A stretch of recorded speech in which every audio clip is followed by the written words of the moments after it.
Shalom, shalom, everybody. It is your brew once again. That's me, Ban Shemayim, back with another one. I just wanted to say the water for watching this video, which means thank you. Call out Higher by Shimmy Shaya. If you haven't, if you're not subscribed, subscribe, y'all. If you like the content, hit the like button or dislike if you dislike it. But hit something. And let's talk about this in the comment section, y'all. Whew, today we talking about true friends versus false friends, right? That is the lesson plan's name today. Without further ado, let's get into these scriptures. All right, so we're going to start at Proverbs 17 and 17, right?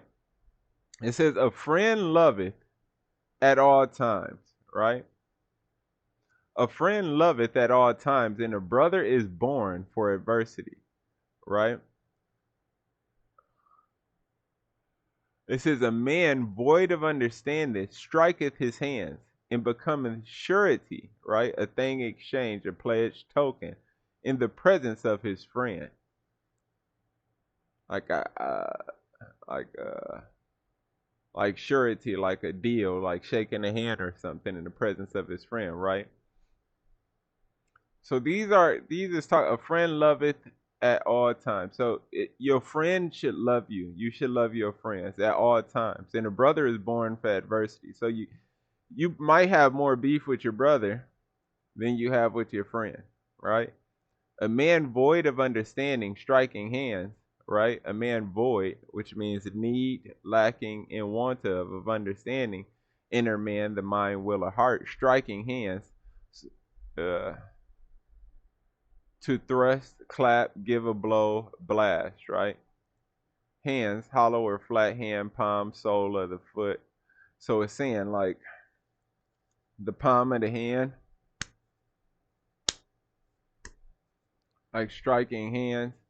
I don't know if that's speaking directly or violently, or because striking can be a violent word, as we said, give a blow. To thrush, to clap. So it don't have to be violent, but give a blow or to blast is violent.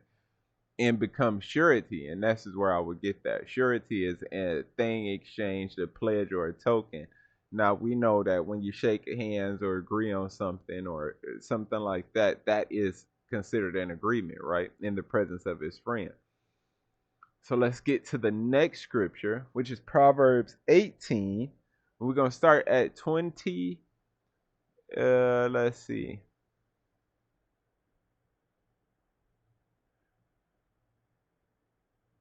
We'll start at 24. Proverbs 18 and 24. A man that hath friends, right, the companions or fellows, must show himself friendly. So you got to be a friend in order to keep friends, right? And there is a friend that sticketh closer than a brother. Just like we were just reading in Proverbs 17. You do have your friends that's going to love you always, while sometimes you and your brother might be in adversity, right? A man that hath friends must show himself friendly, right? So you got to prove that you're friendly in order to keep a friend. I think a lot of times people have accomplices or co-workers, and they confuse that with friendship. But you must be friendly. You must a man that hath friends must show himself friendly. So you got to be friendly in order to keep a friend. And there is a friend that sticketh closer than a brother. So let's get into the next scripture, which is Proverbs 27. And we're going to start at 9, right?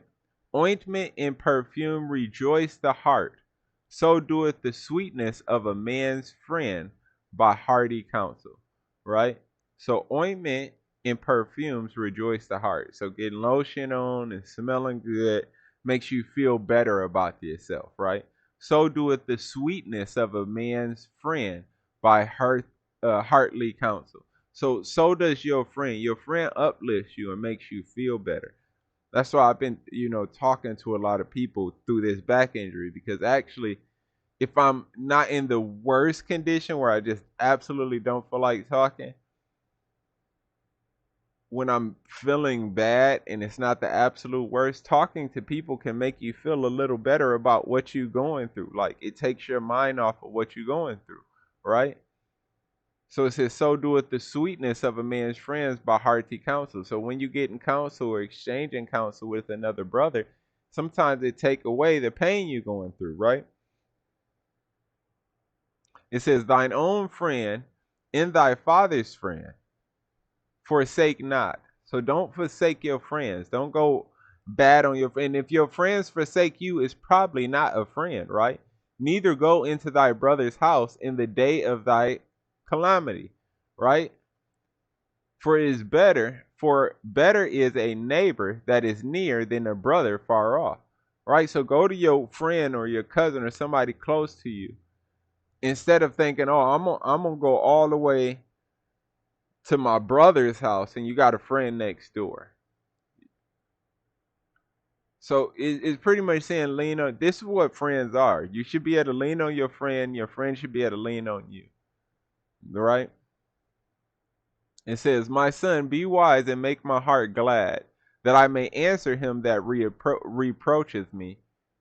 A prudent man foreseeth the evil and hideth himself, but the simple pass on and are punished." So when you see the evil, you try to hide yourself from them. But the simple people, they like, man, that's not, and they pass it on. They let the evil pass through, and then they get punished for it, right? Take his garment that is surety for a stranger, and take a pledge of him for a strange woman. It says, he that blesseth his friend with a loud voice, rising early in the morning, it shall be counted a curse to him. So he that blesses his friend with a loud voice, a great sound, right? Rising early in the morning, it shall be counted a curse to him.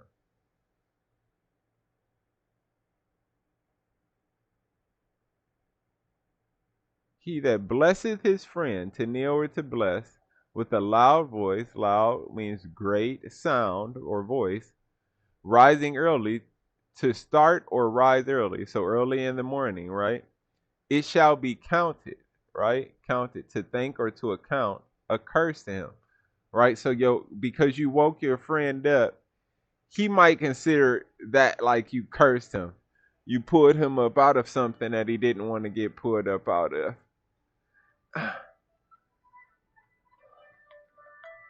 You put him up out of something he didn't want to get pulled up out of. Now, this is Ecclesiasticus 6 and 9 through 17. So let's get this. It says, and there is a friend who being turned to amity in strife will discover thy reapproach, right? And there is a friend who being turned to amity, so turned to enemy or created strife with, that would discover thy reapproach. It says again, some friend is a companion at the table and will not continue in the day of thy affliction. So you got some friends who is a companion at your table because right now you're eating. But in the time of your affliction, in the time of punishment, these people won't be around. It says, but in thy prosperity, he will be as thyself, right? So when you're doing well, he will be as thyself and will be bold over thy servants, right? So he going to put himself in the same position as you're in, even if he's one of your servants, right? It says, if thou be brought low, he will be against thee. So you got to watch out for these ones. When you brought low, he will be against thee and will hide himself from thy face.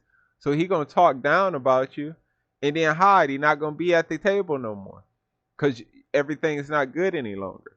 He says, separate thyself from thy enemies and take heed of thy friends. Right? So separate thyself from thy enemies. You should not be around the people that you're enemies with.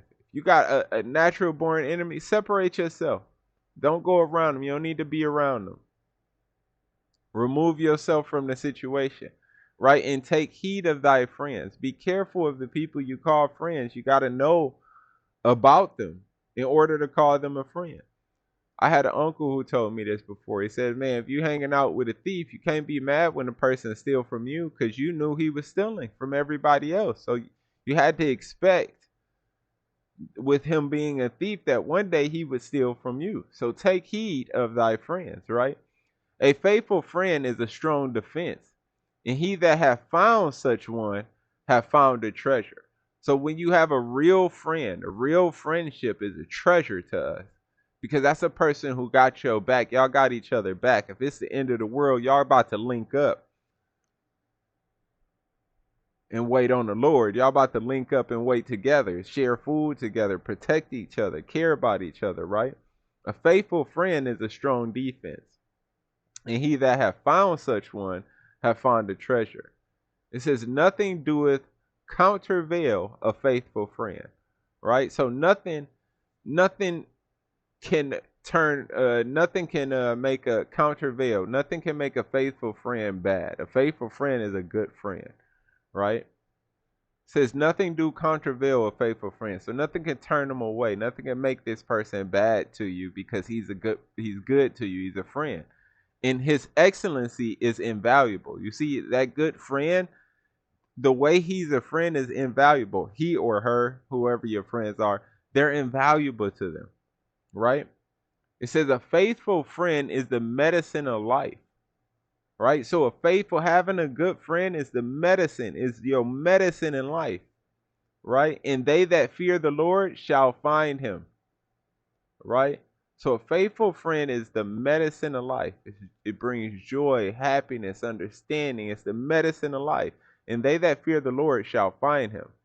Whosoever feareth the Lord shall direct his friendship aright. So if you fear the Lord, you're going to make sure your friendship is together and good, right? For as he is, so shall his neighbor be also. So you're going to try to make sure your neighbor and you are on the same page, right? It says, my son, gather instruction from thy youth up, so shalt thou find wisdom till thine old age, right? So this is what we were getting into. And I hope y'all go back over this and read this and do this for yourself. This should be the Friday video because you got to be careful of who you call friends. And you need friends. It's important to have a good friend. Like I said, a friend is like good medicine. It's important to have a good friend, but you gotta be able to separate the good friends from the people who just around because of your situation or around because of you. You got to separate them into which ones are your real friends, your true friends, and that's important. So on that note, I just want to say, Kaulau Ahaya by Hashem Yeshaya, which is all praises to the Most High in the name of His Son. The Wada, which means thank you. Thank everybody for tuning in to this video. I also want to say, if you like the video, I think I said this earlier, but I'm going to say it again. If you like the video, hit the like button. If you didn't, hit the dislike button. Thank everybody for viewing. Let's talk in the comments about this. Do y'all got good friends or do y'all got bad friends? Are you looking for good friends? We could be friends. Let's talk about this in the comment section, y'all. Subscribe if you haven't subscribed. Shalom, which is peaceful greetings, and Barakatah, which is bless you. Bless everybody. Barakatah. On that note, peace out. Peace out. See y'all in the next video. Barakatah.